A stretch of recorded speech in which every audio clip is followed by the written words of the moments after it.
My name is Manoj Anandan, and this is my Calculus CCT.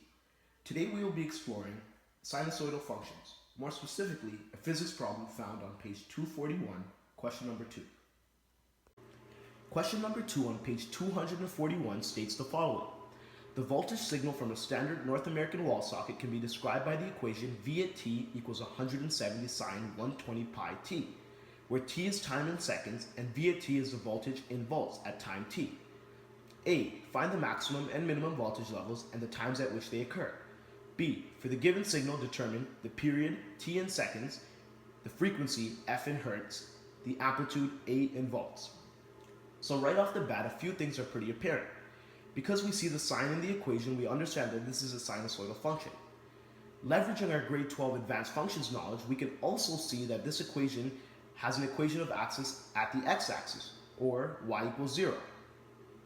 Using this, we can tell that the amplitude will be both its maximum and its minimum. So in this case, the maximum would be positive 170 volts, and the minimum would be negative 170 volts, which leads us right into question A.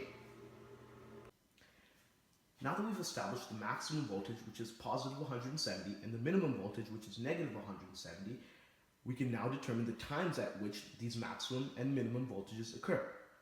The calculus approach to do this would be to find the first derivative. But before we do, I just want to introduce a concept that was very crucial in this unit of our calculus course. Prior to finding the first derivative, we must first understand what a derivative is. Well, a derivative is a function that models the rate of change of another function or its base function at any given point. Now, to model this, I would like to show it to you graphically. As you can see here, we have two functions graphed, f of x and its first derivative. Because this question is related to a sinusoidal function, I wanted to ensure that my example was also a sinusoidal function. So if you can see, using your prior advanced functions knowledge, this black function right here represents a base sine function, and the green part represents its derivative.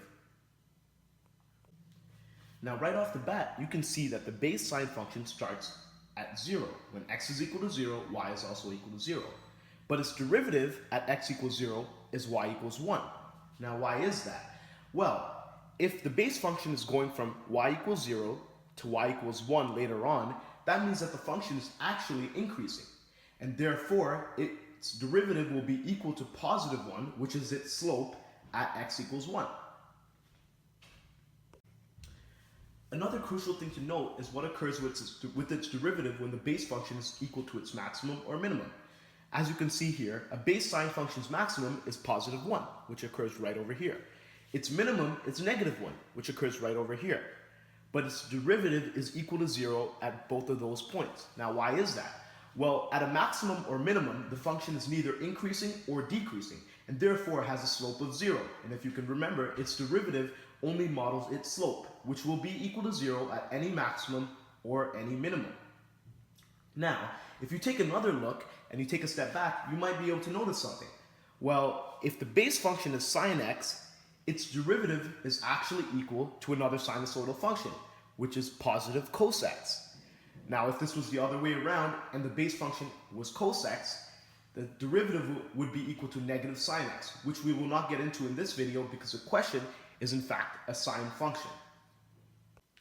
Now that we've established what a derivative is and the fact that the derivative of a sine function is actually a cos function, we can get started on algebraically determining what times that the maximums and minimums occur for this particular word problem. As you can see, the basic function is v at t equals 170 sine 120 pi t. Now you should probably be able to tell right away that that's a composite function, which means that there are actually two functions within that function. So if you look right over here and recall the chain rule states pretty much that the derivative of the entire function is equal to the derivative of the first function multiplied by the derivative of the second function, or the inside function. If you can look right over here, the first function, or the outside function, would be the 170 sine, right here. And the derivative of the second function, or the second function in general, would be 120 pi t. So, using this rule, we can now determine the first derivative. As you can see, the sine becomes a cos, as we've established prior, and the derivative of the inside function will be 120 pi. So, the derivative of this entire function is 170 cos 120 pi t multiplied by 120 pi. As we discussed before, when a function is either at its maximum or minimum, the first derivative is actually equal to 0 because it's neither increasing or decreasing. So in order to find the times at which that happens, we can just set the first derivative equal to 0, as we've done right here. Now, once you divide the 120 pi and you divide the 170, you're left with 0 equals cos 120 pi t. To clean this up and make the algebra a little easier, we're going to let 120 pi equal to x. And so right here, we're left with cos x equal to 0. And we know, using our grade 12 advanced functions knowledge, we know that cos x is equal to 0 at pi over 2 and 3 pi over 2. We can now use this information to determine the precise times. As you can see now, we set 120 pi t equal to pi over 2, and we end up with t equals 1 over 240 seconds. Then we set 120 pi t equal to 3 pi over 2, and then we end up with 3 over 240 seconds. And now where we got these numbers from, if you can recall, that's when the cos function is actually equal to 0. So, what does this give us? Well, all this is essentially saying is that the base function is either at a maximum or minimum. Remember, all we did was set the first derivative equal to 0. So to differentiate between which one is a maximum or a minimum, we can approach this two different ways. The first way, and the easier way, would be to just sub this in to the v at t formula. We already know the maximum is 170 and the minimum is negative 170. So once we sub this in, we can see whether that's a maximum or a minimum. And as you can see, v at 1 over 240 is actually a maximum, and v at 3 over 240 is actually a minimum. Now, a more complicated approach, which is not necessary in this situation, but is good to also know, is the second derivative test. Now, if we found the second derivative, which is the derivative of the first derivative, and plug these points in, we can then determine also whether it's a maximum or a minimum.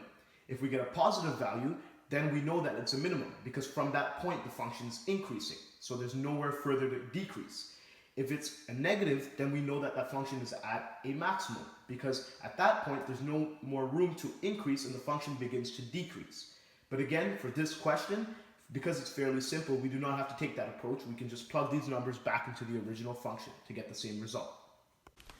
Using graphing technology, I was able to confirm what I already found algebraically. As you can see, at 0.00417 seconds, the function is at its maximum of 170, and at 0.0125 seconds, the function is at its minimum of negative 170, which is what we found prior to this. Now, for part 1 of question B, we must determine the period. Well, if you can recall from grade 12 advanced functions, the period is equal to 2 pi over the b value.